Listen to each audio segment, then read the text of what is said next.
My name is Alex Chen, I'm 24 years old, and I'm a programming prodigy. CEO of an artificial intelligence startup that was supposed to revolutionize the data analytics market. At least that was true until 3 days ago.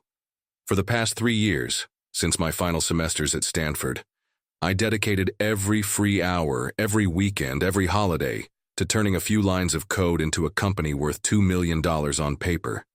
I slept 4 hours a night, lived off cold pizza and Red Bull. My college friends were already working at Google and Facebook, earning their 150 grand a year, while I was betting everything on a dream. The problem is, I've always been better with computers than with people. My specialty was building algorithms that could process terabytes of information in seconds, not navigating the murky waters of corporate politics. That's why I trusted Thomas Vance. 50 years old, a Silicon Valley veteran, with a network that even Apple executives would envy. He offered to mentor me when my startup was just me and 2 laptops in my mom's garage in Palo Alto. "You're a genius, Alex," he used to say.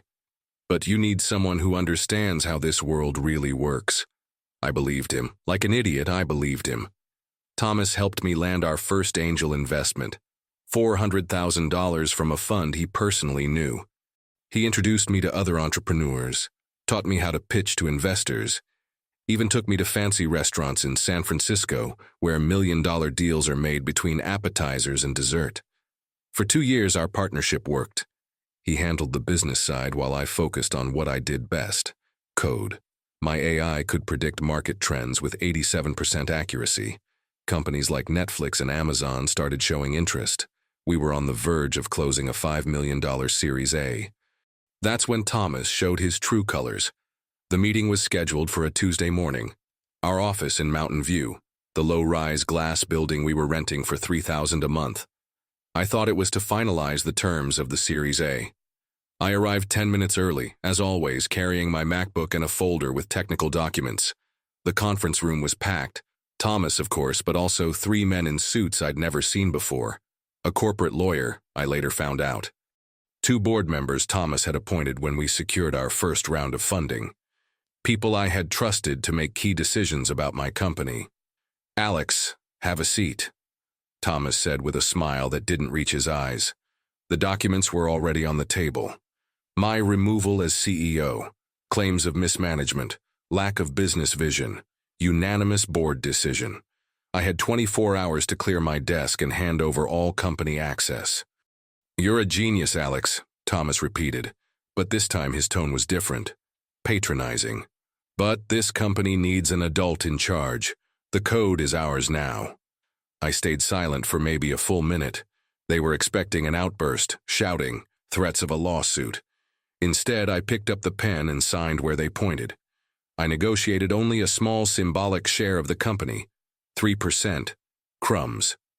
"You're taking this surprisingly well," the lawyer commented, almost puzzled. "I don't see a reason for drama," I replied, placing my copy of the documents into the folder. Business is business. Inside, I didn't feel anger. I felt a cold, calculated clarity I didn't know I had, because Thomas Vance made a fatal mistake. He assumed I was just a naive kid with decent code. He didn't know that every line I wrote was protected by security layers I'd implemented from day one. He didn't know I had digital records of everything, time-stamped and cryptographically signed. And most importantly, he didn't know that over the past 6 months, since I started suspecting his intentions, I had built a parallel version of the main algorithm, a version with a subtle flaw, nearly undetectable in early tests, but one that would become catastrophic at scale. As I walked out of that office for the last time, Thomas patted me on the shoulder. "Nothing personal, kid. That's just how Silicon Valley works." "I completely understand," I replied. And I really did. Better than he could imagine. The truth is, I'd been suspicious of Thomas for at least 6 months before the meeting that changed everything. When you spend your whole life debugging code, you develop a sharp instinct for sensing when something's off. And Thomas had started showing obvious behavioral bugs. It started with seemingly innocent questions during our weekly lunches at Phil's Coffee in Palo Alto. "Alex, where exactly do you store the main source code? How many people have access to the master repo? Have you ever thought about patenting the core algorithms? At first, I assumed it was genuine mentorship. After all, he was right about the importance of protecting intellectual property. But then the questions got more specific. He wanted to know about our server architecture, our backup systems, even about my personal GitHub logins. It's important I understand all the technical aspects so I can represent the company properly, he'd say. But I've been coding for over a decade. I know the difference between genuine curiosity and social engineering. Thomas was running a reconnaissance attack on my own company. That's when I started building my own defense systems. First, I completely restructured our code architecture. I created a modular system where the core of the main algorithm was isolated in a separate repo, hosted on servers only I controlled, AWS with end-to-end encryption, multi-factor authentication, and a versioning system that logged not only every change, but also the digital biometrics of whoever made them. "Why are you making the system so complicated?" Thomas asked when he noticed the changes. "Scalability," I lied smoothly. "We need to be ready for when we grow." At the same time, I started documenting everything obsessively. Every email, every conversation, every business decision. I installed an app on my phone that automatically recorded all calls. Legal in California, as long as one party consents. And I always did. I found some interesting things in those recordings, like how Thomas referred to our code when talking to investors, even though I'd written 95% of it myself. How he mentioned adjustments to the intellectual property structure in conversations he thought I wasn't paying attention to. The most revealing thing was an email he accidentally left open on his laptop during a meeting. A thread with an investor named Richard Steinberg, known in the Valley for his creative acquisitions of small startups. The subject line read, "Ownership Review, Project Chen." Project Chen. My own company had become Project Chen to them. That's when I created my contingency masterpiece. An alternate version of the core algorithm, nearly identical to the original, but with one crucial difference. I implemented what I internally called progressive degradation. The AI would work flawlessly on a small scale, pass all QA tests, impress investors during demos. But when run with real-world data from thousands of simultaneous users, minor calculation errors would accumulate exponentially. It wasn't obvious sabotage. It was elegant, like a virus that remains dormant until triggered by specific conditions. Any engineer trying to debug the issue would assume it was a simple optimization error or hardware limitation. I spent 3 months refining that version, tested it in controlled environments to ensure the flaw would only appear in real-world production. I created flawless technical documentation, explaining every function, every variable. If anyone questioned the quality of my work, there'd be irrefutable proof that the code was perfect on paper. The timing was flawless. 2 weeks before the fatal meeting, Thomas suggested a company party to celebrate our progress before the Series A. Open bar, DJ, the whole office decorated. "You work too much, Alex. You need to unwind a little." While I pretended to have fun with non-alcoholic beer, Thomas was holding secret meetings upstairs. I found out because I'd installed a discreet security camera in the hallway, officially to protect our valuable equipment. I saw Thomas, Richard Steinberg, and the corporate lawyer going over documents. My removal had been in the works for weeks. The night before the meeting, I made my final strategic move. I implemented a dead man switch into the system. If my access was suddenly revoked, the system would automatically send copies of all my records, recordings, and evidence to my personal lawyer, the patent office, and a tech journalist at TechCrunch who had shown interest in our startup. I also activated a function that would silently replace the clean version of the core algorithm with the flawed version I had engineered. It would all happen seamlessly, leaving no trace that it was a deliberate act. When I walked into that meeting room on Tuesday morning, I was no longer the naive kid Thomas thought he was manipulating. I was a chess player who had already anticipated every one of his opponent's moves. They had stolen my company, but I had given them exactly what they deserved. For the 2 weeks following my removal, I kept a low profile, rented a small apartment in Fremont, far from the noise of Silicon Valley. Officially, I was taking time to process the transition and exploring new opportunities. In reality, I was watching the show unfold from the front row. Thomas wasted no time. 3 days after I stepped down, he announced on TechCrunch that he had personally taken over leadership of Chen Analytics. Yes, he kept my last name in the company, probably to preserve the recognition I had built. The article described him as the seasoned veteran poised to turn a promising startup into Silicon Valley's next unicorn. He hired a brand new engineering team, 5 senior developers from companies like Meta and Twitter, with monthly salaries totaling $50,000, a CTO from Stanford who had worked in machine learning at Tesla. On paper, it was a dream team. The official launch was scheduled for a Monday in October, grand opening at the Moscone Center in San Francisco. 500 guests, including tech journalists, investors, and CEOs from major corporations. Thomas had poured $200,000 into the event alone. I got an invite. It wasn't irony. It was pure arrogance. He genuinely believed I'd show up to congratulate him. Instead, I stayed home and monitored the system logs in real time. My modified version of the algorithm was running exactly as planned. In demo tests with small data samples, the AI performed flawlessly. 92% accuracy, impressive processing speed, smooth interface. The event was a success.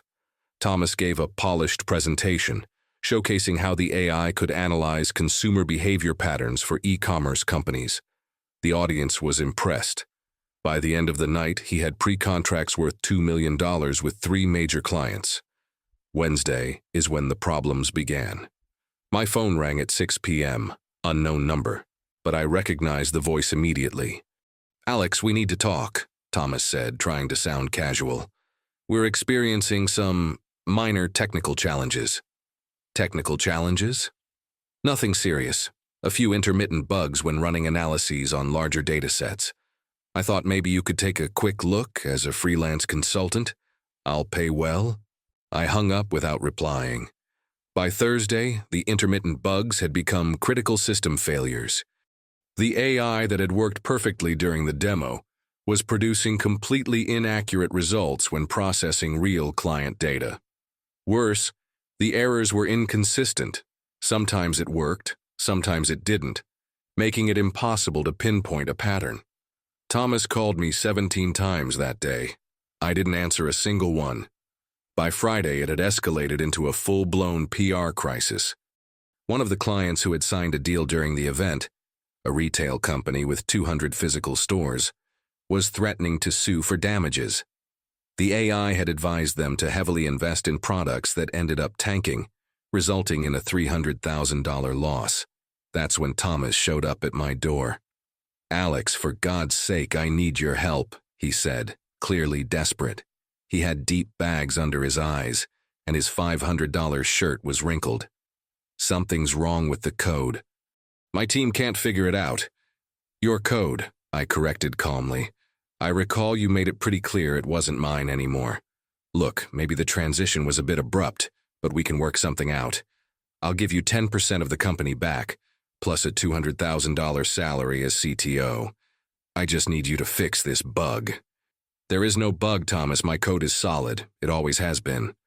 "Then what's happening? Maybe your new team isn't as competent as you thought. Or maybe the architecture is more complex than they can handle." He stared at me for a long moment. "You did something, didn't you?" "I did exactly what you asked. I left the company and handed over my code. What you do with it is no longer my concern." By the second week, things had deteriorated badly. The story leaked to tech blogs. At first, vague rumors about product instability at a promising startup.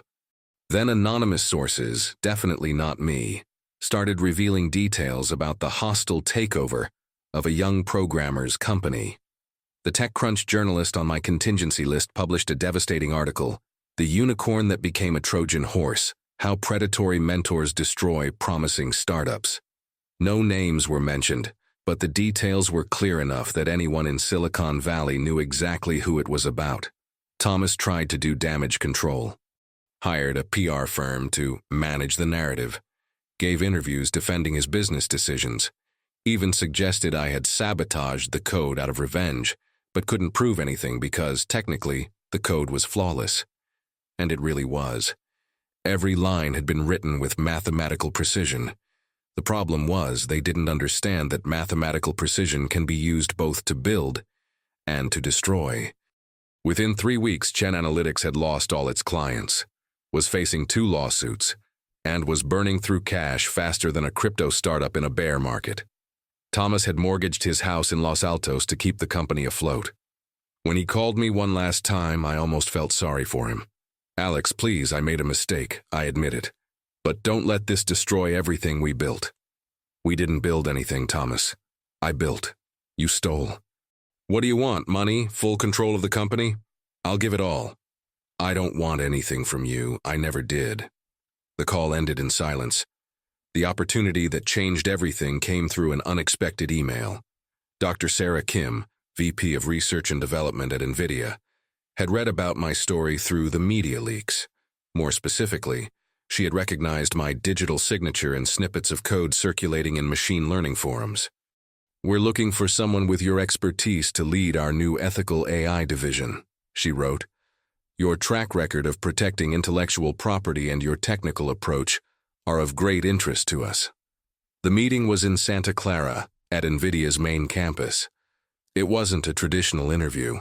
It was a conversation between equals about the future of artificial intelligence and the importance of protecting innovation from corporate predators. "You didn't just create a revolutionary AI," Dr. Kim said during our lunch. "You proved that young developers can protect themselves from exploitation. That's exactly the kind of mindset we need." The offer was generous. $300,000 annual base salary, plus stock options easily worth another $500,000.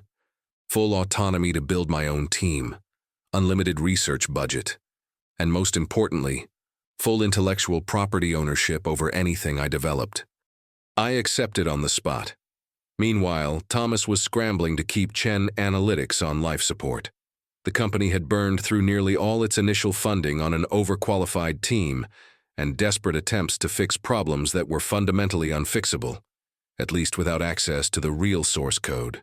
That's when my lawyer stepped in. Marcus Rodriguez was an IP specialist from Cooley LLP, the same firm that represented Google and Apple in patent disputes. I had quietly retained him 6 months before the betrayal, when my paranoia was at its peak. "We have a solid case," Marcus told me during our meeting at his office in Palo Alto. "Complete documentation, cryptographic timestamps, clear evidence you developed 95% of the code on your own. Plus, the recordings show bad faith in your removal." The legal notice was delivered to Thomas on a Thursday.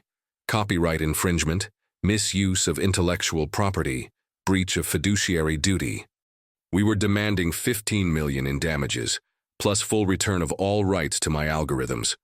Thomas called that same day frantic. "You can't do this. We have signed contracts." "Contracts obtained through fraud and coercion," I replied calmly. "Marcus has evidence of everything. This is going to destroy the company." "The company's already destroyed, Thomas. You did that all by yourself." The case never made it to court. Chen Analytics didn't have the resources for a prolonged legal battle against Cooley. After 2 weeks of negotiations, we reached a settlement. Thomas would keep the hollow shell of the company, name, office, broken contracts, but all rights to my algorithms would return to me, plus a $2 million settlement. The money was secondary. The legal precedent was what mattered. Young developers in Silicon Valley now had a case study on how to protect themselves from predatory mentors. 6 months later, at NVIDIA, I launched my new creation, an open-source AI platform called Ethical Mind, focused on transparency and intellectual property protection. Not only was it technically superior to anything I had built before, but it was also architected to be impossible to steal or tamper with. The developer community embraced the project immediately. Within 3 months, we had over 50,000 downloads and contributors from 20 different countries. Stanford created an entire course based on the code. MIT invited me to give a lecture on IP protection in the age of AI. With part of the settlement money, I founded the Chen Foundation, a mentorship program for young developers. We didn't just teach programming. We taught legal protection, negotiation skills, and, most importantly, how to spot red flags in so-called mentors. The first class had 20 students. All of them learned not only how to code, but how to document their work, protect their creations, and never blindly trust adults who promise to handle the business side. 1 year later, I ran into Thomas by chance at the Whole Foods in Palo Alto. He looked noticeably thinner, with gray hair that hadn't been there before. He was working now as a consultant for small tech companies, a humble restart compared to the empire he thought he'd build with my code. Our eyes met in the organic produce section. For a moment, I thought he would ignore me. Instead, he walked over. "Alex," he said, his voice lower than I remembered. "Congrats on the success at NVIDIA. I read about your foundation, too." "Thanks. You know, I really believed I was helping you. I thought you didn't have the maturity to lead a company." "Maybe you were right," I replied calmly. "But leadership can be learned. Trust, once broken, never fully recovers." He nodded slowly. "I underestimated you, completely. It wasn't personal, Thomas, it was business, remember?" We walked off in opposite directions in the parking lot. Him toward a used Honda Civic, me toward my Tesla Model S. The irony wasn't lost on me. 3 years later, looking back, I realized Thomas had unknowingly given me the greatest gift of my life. He taught me that naivety is a choice, not a destiny. That technical talent must be shielded by strategic intelligence. And that sometimes the best revenge is simply allowing bad people to destroy themselves through their own actions. Today, Ethical Mind is used by over 500,000 developers worldwide. The Chen Foundation has graduated 200 young programmers, each equipped not just with technical skills, but with the kind of wisdom I had to learn the hard way. And Thomas? He's still out there, still trying to find the next young talent to mentor. But his reputation in Silicon Valley is well known now. Words travel fast in our industry, especially warnings about predators. Code never lies, and neither does the truth. If you liked this story, leave your like down below. Share it with others who need to hear this. Subscribe to the channel for more real stories of justice and twists. And in the comments, tell me, have you ever been through something similar? How would you react in a situation like this? Your insights can help others find their own path to the truth. Until the next story.